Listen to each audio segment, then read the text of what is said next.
경남의 코로나19 확산세가 심상치 않습니다. 특히 창원과 하동의 학교와 학생을 중심으로 집단 감염 규모가 커지고 있습니다. 학교발 코로나, 이제 남의 일이 아닙니다. 발생 당시 기준, 교내 감염 중 가장 큰 집단 감염으로 이어졌던 사례도 우리 지역 경남 하동의 한 학교였습니다. 여러분, 만약 우리 아이 학교에서 확진자가 발생한다면 어떻게 해야 될까요?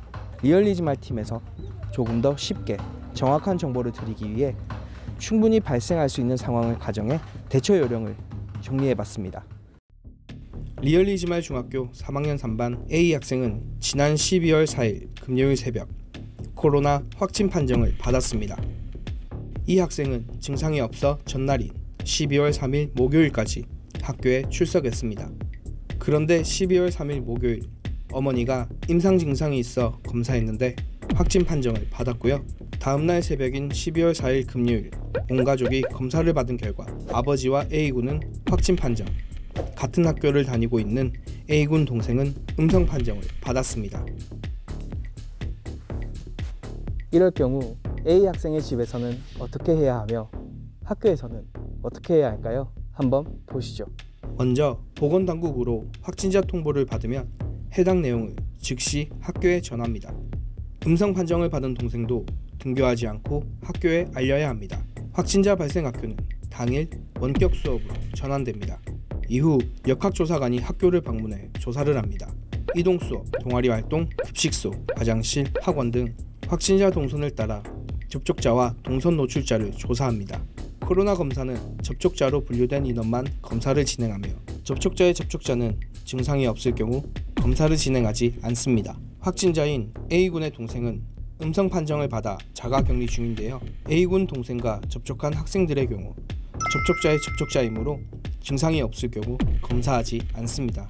선별검사는 보건당국의 결정에 따라 교내 또는 보건소에서 진행됩니다. 검사를 받은 학생은 바로 귀가해 검사 결과가 나오기 전까지 자택에서 대기합니다. 이후 음성 결과가 나오더라도 보건당국에서 자가격리를 통보받은 학생과 교직원은 격리 해제 시까지 집에서 더 머물러야 합니다. 다른 학생들과 교직원은 학교 방침에 따라 정상적으로 등교 또는 출근할 수 있습니다. 이제 좀 이해가 되시나요?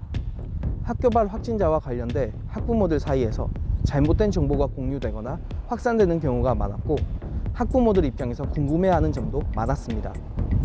저희가 몇 가지 팩트 체크를 하기 위해 역학조사관을 직접 만나봤습니다.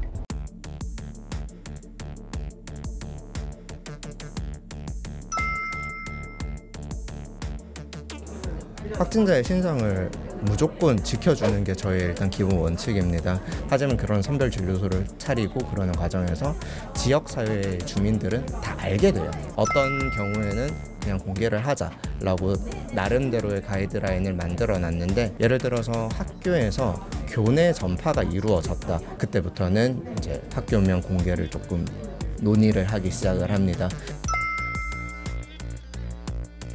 마지막으로 이 학생이 언제 갔냐, 증상은 언제부터 있었고 증상이 있는 상태에서 등교가 가능했냐, 이런 것들은 이제 공개를 하고, 그 외의 동선 같은 경우는 특별한 경우가 아니면은 공개될 필요가 있는 경우는 현재까지는 없었던 것으로 저도 기억을 합니다.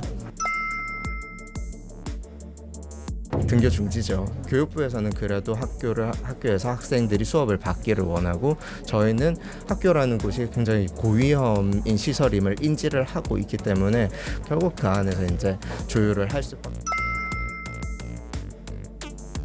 당황하지 말라라는 말씀을 가장 먼저 드리고 싶고요. 실제로 밀접 접촉자랑 동선 노출자를 가르는 그 작업이 가장 무엇보다도 우선시 되어야 하는 게 사실 맞습니다. 그런 작업들을 위해서 시간을 이제 소요하고 있을 때 주변 지역사회에 빨리 알리지 않느냐, 이런 질문을 잠깐만 조금 기다려 주시면 저희가 정리되면 또 내용을 알려드릴 거고, 학교가 뭐 등교 중지가 필요한 부분이라면 저희가 지시를 할 거고, 그렇기 때문에 너무 당황하지 말아주셨으면 좋겠습니다.